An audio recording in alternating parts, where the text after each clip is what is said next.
Hello everybody, SlimKirby here, and welcome to my next Let's Play. We're going to be playing through Kirby Triple Deluxe. This game was released on the Nintendo 3DS in 2014.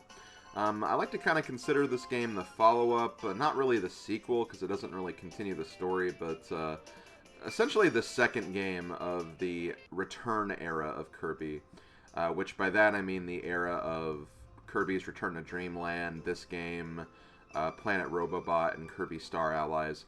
Basically, just in terms of the Kirby graphic style of the main game. Obviously, Kirby is largely pretty similar throughout its entire series runtime. But as far as this game is concerned, it kind of continues the same basic graphics of Return to Dreamland. Obviously, watered down a little bit because this is on the 3DS and the first game was on a console. But still, it's a really fun game. I do consider it the weakest of the four modern-era Kirby games, but weakest does not at all mean bad. It just means that of the four games, you know, one game had to be my least favorite, and I think it'd probably be this one. But I still think it's pretty solid, honestly. So I'm going to be looking forward to playing this for you guys. One thing I didn't actually realize before I started this playthrough, I was always really curious why the game was called Kirby Triple Deluxe, because it doesn't really go with like the main game's gimmick that much. But I think it's actually supposed to be a play on the fact that this is on the 3DS, because 3DS, 3D, Triple Deluxe. Yeah, I never actually put that together until recently, which is probably kind of dumb of me, because I feel like they probably would have made that clear very early on when the game first came out, but I honestly just did not put that together. I can be a bit slow sometimes, though, so just bear with me there. But let's go ahead and get started here. Gonna go with file number 2. We have 3 game modes to start. We have the story mode, then we also have Kirby Fighters and Dedede's Drum Dash.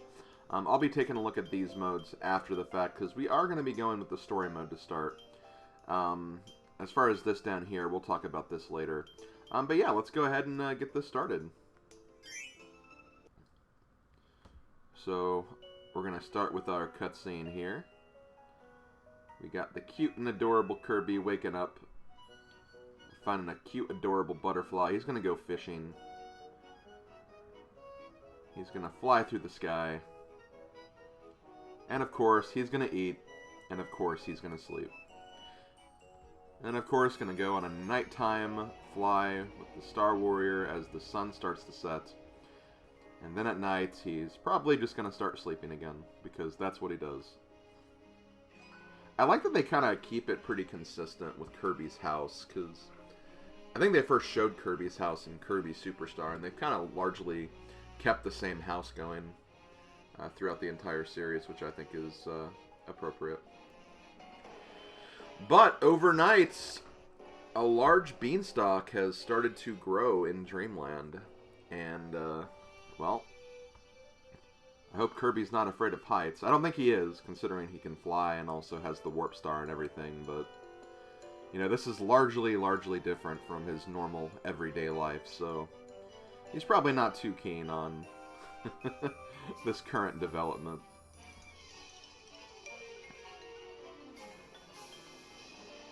He's gonna fall down onto the beanstalk below. And what? King Dedede? Is he responsible for this?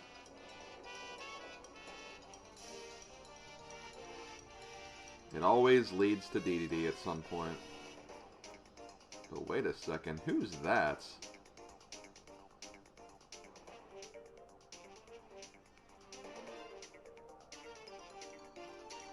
Well, whoever this little guy is, he's pretty strong. Oh no, he's captured Dedede. Dedede, are you going to be possessed again? Do we really need another game where Dedede gets possessed? Well, it looks at this point he's just being captured, not possessed, so we're going to do what we can to help him out. You know, it is Dedede. I know he's given us some trouble in the past, but we know he's not all bad. He definitely just saved the world in Subspace Emissary with his little medallion things, so gotta give him credit for that. So yeah, here we go. We're going to be starting with World 1, Fine Fields. That's a silly name for a world, by the way. It's like, these are fields. They're fine. On the bottom screen, you can see that you have a couple of options here. If you press the pause button, it's pretty much the equivalent of, you know, going to the pause screen. So you get, like, all the controls, the basic controls in this sense. And then, quitting obviously takes you out of the game, back to the file select screen.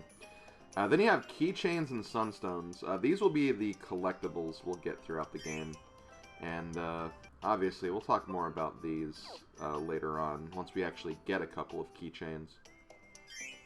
As far as this playthrough, I don't know if I'm going to be going for 100% file completion, because there are some, I don't want to say necessarily random elements, but you know, kind of think of it as like the trophies in Super Smash Brothers. That's what the Keychains are going to end up being to a large extent. And if it's going to be to the point where I'm just grinding for Keychains nonstop, I don't think that's really going to be necessarily entertaining to watch. So it's probably not going to be 100% playthrough in that regard, but I am going to at least play through like all the main games and show off all the main content for sure. But let's go ahead and get started here. Go to Fine Fields. We have level 1, stage 1 rather. Let's get this started. So Kirby pretty much controls in the way you'd expect him to. You can move around with the D-pad or the control stick depending on your preference for movement in this game. You can also press the A button to jump. You can use the B button to suck up enemies. Y and X don't do anything yet, but I think that'll come into play later when we get abilities and stuff. The L and R buttons are the block button, and while you're blocking, you can also press the D-pad left or right to do kind of a sidestep. And you can also do an air dodge as well while you're in the air. And of course, since this is Kirby, you can also float around using his little puffball power, I guess. And I think you can actually fly infinitely in this game, unlike other games where they actually kind of restrict that. That, or at least, at the very least, they give you a lot of time to float in this fashion. I think they actually made it so, like, you don't necessarily have to, like, you can't just, like, float over everything. They'll usually have, like, some kind of counter to prevent you from being able to skip over an entire level. Plus, of course, it's just, you know, a lot slower whenever you're flying. And also, speaking of going slow, let's talk about going fast. If you double tap the D-pad, you can actually run faster, which is really nice as well. But yeah, that's pretty much the basics of Kirby. I mean, Kirby stayed largely very consistent throughout the years. So if you've played one Kirby game, I wouldn't say you've played them all, but you've definitely you at least have a good idea of how to play any Kirby game. So let's go ahead and hit this warp star so we can progress to the next part of the level. He's gonna break the fourth wall and wave to us first. Oh, Kirby, you always know how to break the fourth wall for us. I almost said first wall. What if he just broke the first wall? Kirby breaking all the walls today. So we're going to go ahead and swallow our first enemy, spit it out to make a star projectile. Let's do it again. Hit that Waddle Dee. I feel bad for that Waddle Dee. He didn't do anything wrong. You can also press down to duck, and if you press the A button while you do that, you can do a bit of a slide kick. That's basically how that works. You can also break projectiles by spinning the puff of air, but largely you probably won't be wanting to do that. The slide is probably a bit more efficient. And here is our first copy ability. It's a copy ability we're all very familiar with. It's the sword. So you have a sword, you can swing it around. You actually have a sword beam too, which is kind of neat. You can also do a dash attack. I'm just trying different abilities first. If you press and hold B, you can actually do a spin attack, much like The Legend of Zelda. You can do kind of an upward swing. You can stab down. So yeah, there's a lot of different things you can do with the sword.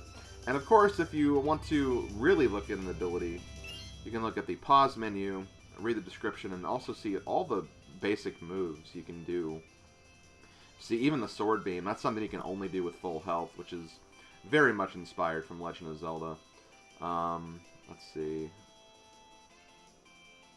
So that's a multi-sword attack. I'm just making sure I've showed off all of these. Let's see, hat thrust, down thrust, B, and then down quickly.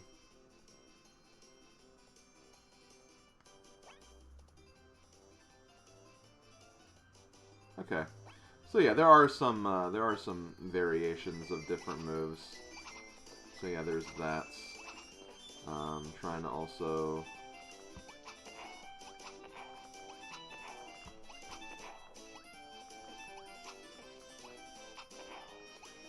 I'm trying to see if there's like what the main difference is between hat thrust and down thrust. Because it seems like they're the same thing. One's just, again, a quicker input. Oh, okay, you know what? I actually remember that from Super Kirby Clash, actually. That is a different move.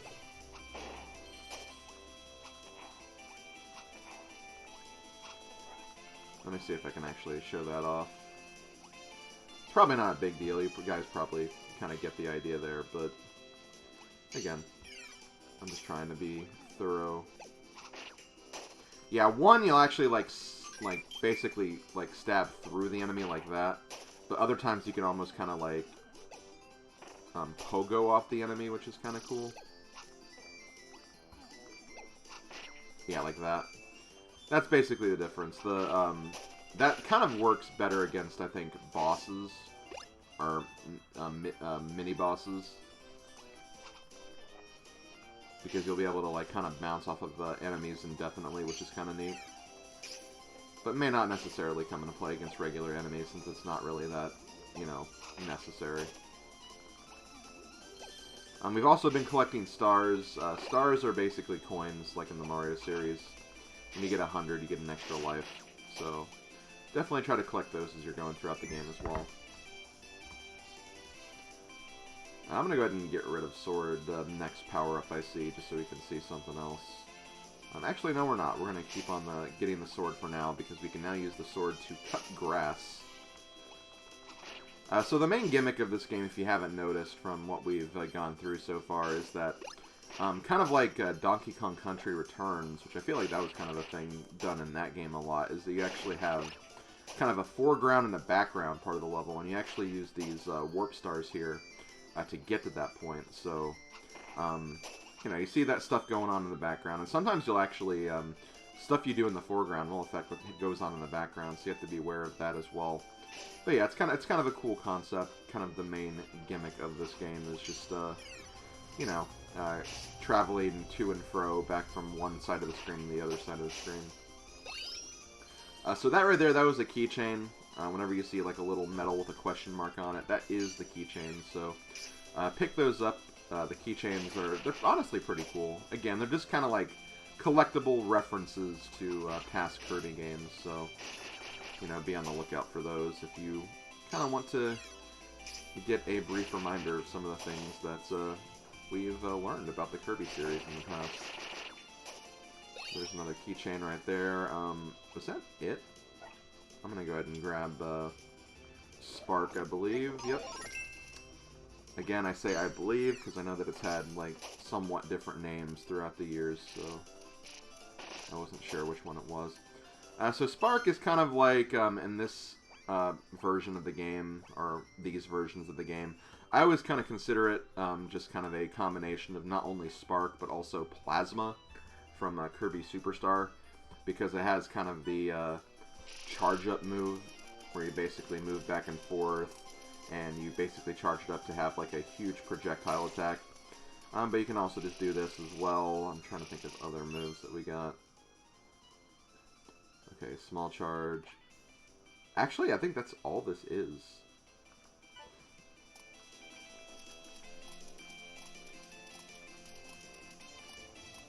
Okay.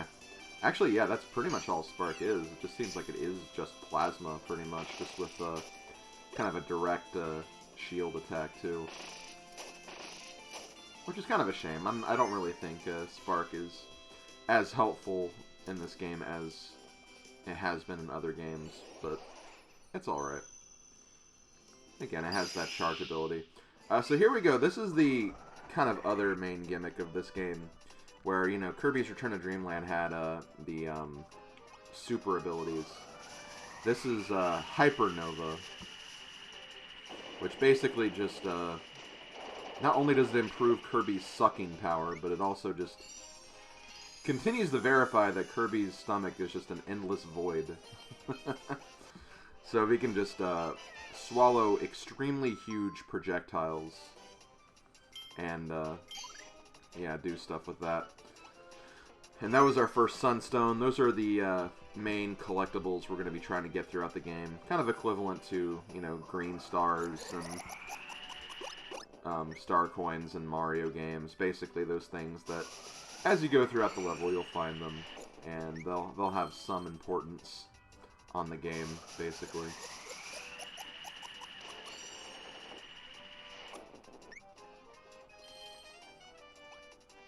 Yeah, that Kirby, he's got some appetite.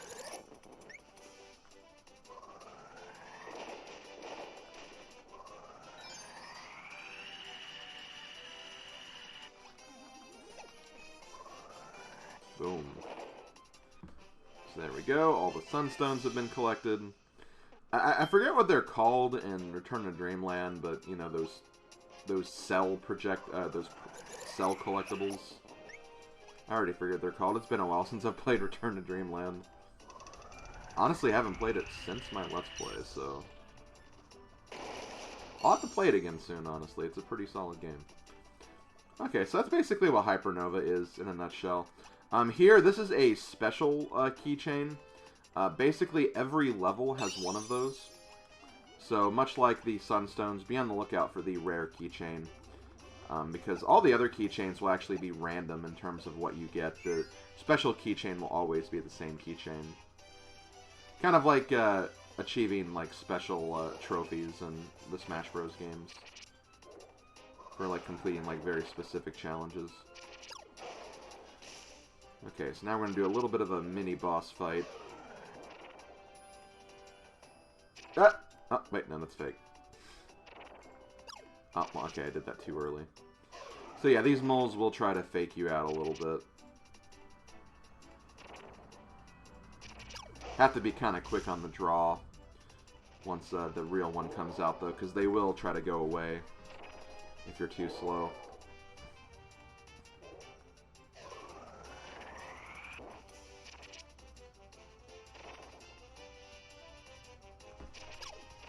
He actually missed right there.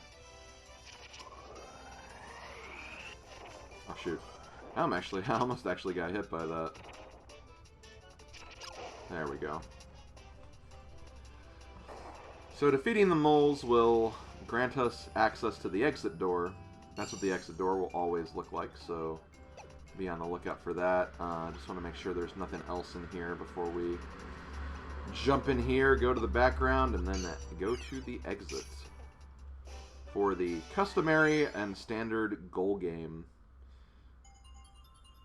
So for this one, you just jump in a cannon, you try to get the meter as maxed out as you can. That should actually be the best result. I could have gone like 1 inch further, but we still made it to the 1, so we're still going to get the best reward here, which I believe they give you not only a 1-up, but they also give you a health upgrade. Actually, no, they just give you 30 stars. They give you 30 stars, a Maxim Tomato, which is a full health upgrade, and a keychain. And now we're going to look at all the keychains we got throughout the level. And as you can see, they're just basic like references to the Kirby games. Here we have Uru from Kirby Mass Attack, a game I have not played yet for the channel. We have Blade Knight from Kirby Superstar. Here's the rare keychain, which is the Star Rod from Kirby Nightmare Dreamland. And last but not least, we have from Kirby and the Amazing Mirror, we have Chip. So yeah, I believe like all the other keychains, like all the non-rare ones, I want to say they're random in terms of what you get. There might be like some that you'll get like early on, like before you hit specific thresholds or milestones. Like there's some that'll be more obvious and easy to find than others. But I still think it's the distribution there is random in terms of what you get, because at some point you will start getting copies. And when you have copies, obviously that won't give you any new keychains. But yeah, you can take a look at your collection if you go to the keychain menu. So you can also use play coins, I guess, to get keychains as well. So play coins are basically it's currency you have to earn on the 3DS by just basically walking around with your 3DS in sleep mode. It's really good if you take this handheld to conventions and stuff of that nature, if you do a lot of traveling, because then you'll be able to rack up the play coins pretty easily. And then, of course, you have the Sunstones, which they just basically show you all the Sunstones in the game, how many each of the levels has, and everything like that. That's basically it. There's 100 of them in the game, and there's also a different variation of Sunstone that's more important, which I think we'll get we'll get those from bosses, as you can see on screen here. But yeah, that's pretty much all I got. I'll go ahead and do another level really quick. I know that we're already like 20 minutes into the video, but I don't want to just do one level, so we'll do one more level to finish off this video with. So here we're going to get a brutal reminder of the one of the main gimmicks of this game, going from the foreground to the background.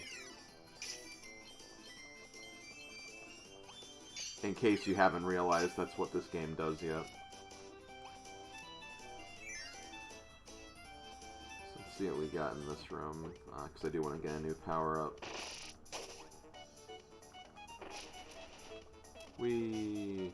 Okay, well here's a new power-up, and I mean new power-up. This is the bell ability.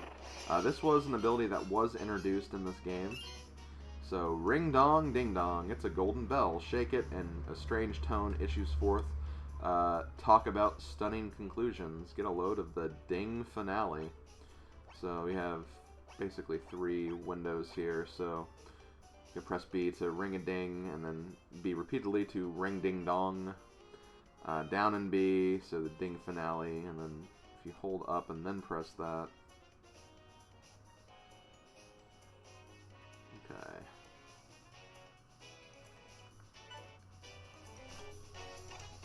There we go.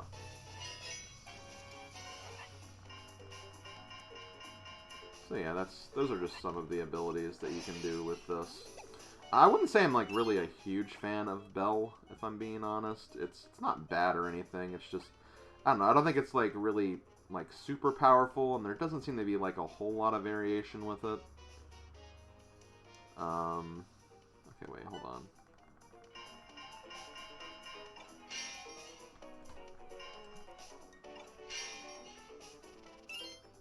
I'm just trying different moves here. You have the dash and B.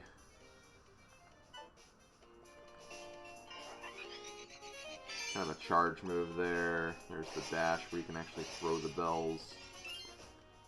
And then L and R, bell block. I think that's just like you have kind of more defenses with the bell.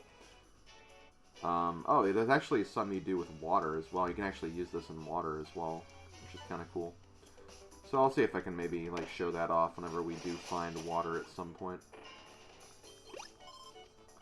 But yeah, that's basically the bell ability. I don't think it's like anything like super fantastic or anything, but you know, and they wanted to introduce a new ability, and that's what they did. that's really all I have to say about that. They wanted to do something, and then they did it. Okay, so another thing that Triple Deluxe does, it does actually use a lot of different things involving the 3DS's gyro controls. This is one of those where we're just going to tip over the water by tilting the DS console, or the 3DS console, and we're going to put that fire out. Other gimmicks will be a little more engaging than that. I'll go ahead and say that now. Okay, so let's go through here. I believe this is one of the Sunstones. Yep. So when you see a cracked wall of some kind, that usually signifies that, oh hey, there's actually like stuff beyond there, so definitely check that out if you want to get some goodies. I don't know if I want to necessarily go this far though, because I don't want to skip like the rest of the level. by going all the way. Oh, actually, hold on. This looks interesting. We got some goodies over here. Get a 1-up, get some stars, even get some cake. You love traveling to the background to eat cake, like. that seems like a very good reason to go to the background. So I want to say, like, all these stars will actually just go back to this part of the screen we were already at, so I don't need to worry about going back there. So right here, anything else? Doesn't seem like it. Let's go down, hit this button to open the door. Get this star, and let's move on. I guess that is one of the kind of things about this game. I don't feel like this game is really that long, but the levels themselves are actually pretty huge. So we might have to, like, for future videos, we may only get like through 1 or 2 stages per video. Well, I'll try to do at least 2 per video, because, you know, 1 stage can obviously be, like, not a lot, so I'll try to at least get through 2 stages per video. We just have a lot of the intro stuff going on in this video, so... Okay, come on. As you guys know, I'm not the biggest fan of motion controls. I don't think the motion controls, like the gyro 3DS controls, are really that bad. Honestly, I think both 3DS and Switch have done a decent job with handling gyro. I wasn't really, like, too fond of how the Switch did it, personally, but... Or not Switch, Wii U, but I think it works pretty well with 3DS and Switch, though. So here we have Whip. Whip is actually a returning ability from Return to Dreamland, and it's, you know, it works pretty much the same. It's kind of a distanced type of ability. Let's go ahead and grow this flower, get the key. Grow this flower as well, and get the star. I think that water is actually limited, so you may not be able to get both. You definitely want to get the key, though, so make sure you get that over anything. So there we go, get the Sunstone. Now we're done with those. And I guess this level's not as long as the first level then, but there's still probably a lot of stuff going on at the ending part of this level. As far as Whip is concerned, I'll go ahead and go over the basics of Whip here. There's not really a whole lot to say. A lot of it's just, like, you know, just striking your whip forward. That's really all it is. Let's see, down B in midair is a jump strike, dash B. There's the tornado.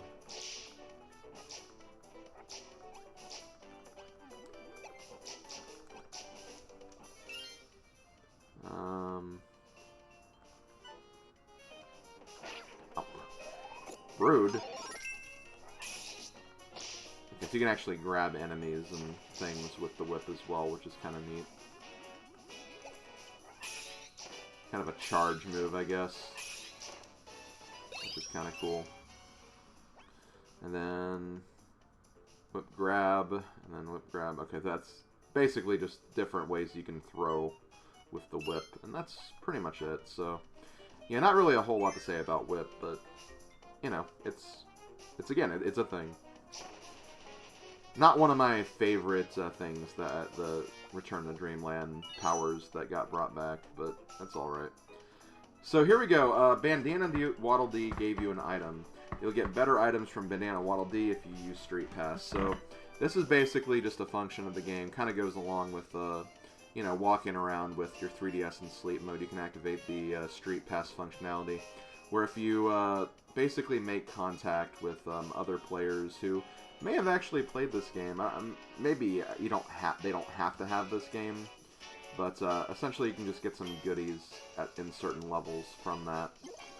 In this case, we just got a healing item, but sometimes you can get keychains from them.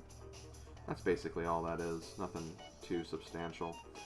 We haven't seen Fire yet, but I'm actually going to stick as Whip for this next part, as we do have a mini-boss fight. Looks like we're going to actually get...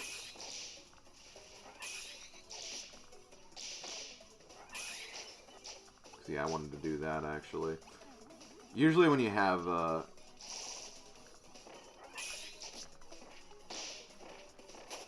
how'd that not do damage to him? Usually when you have, like, a throwing move of this fashion, like, it'll tend to do, like, a lot more damage than just... okay, I actually have to hit the strike. How am I not hitting him? I guess it has to be, like, the point of impact.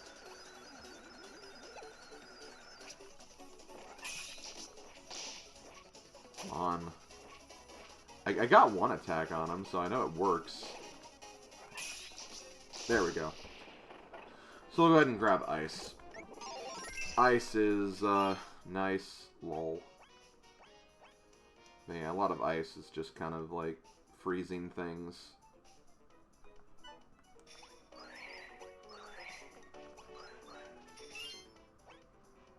Let's see, Ice Storm.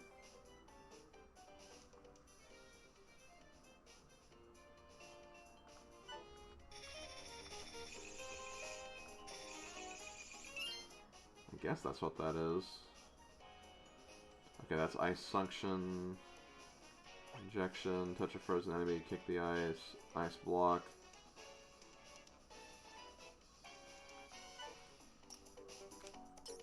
Okay, that actually does stuff too. Okay, that's basically it. Ice is fairly simple to use.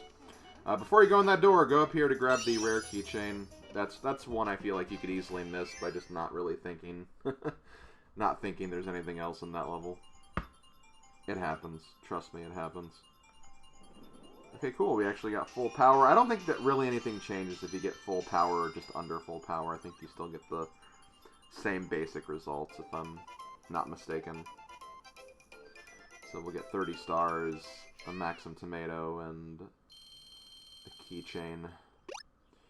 So what do we got? We got Blipper from Canvas Curse, Kret from Squeak Squad, Cupie from Amazing Mirror, and here's the rare one. We have Dynablade from Superstar, and the keychain we just got was Parasol Rick from Dreamland 3. Okay, so that's pretty much going to be it. We're past the 30-minute mark, but yeah, it's the first episode. Definitely want to get our sink our claws back into the world of Kirby. Happy to be back. It's been a while since I've played a mainline Kirby game, since last year I did Canvas Curse and everything.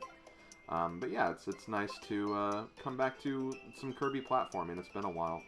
But yeah, this has been Kirby Triple Deluxe. Hope you guys enjoy the project. I'll see you guys next time when we play through more of Fine Fields.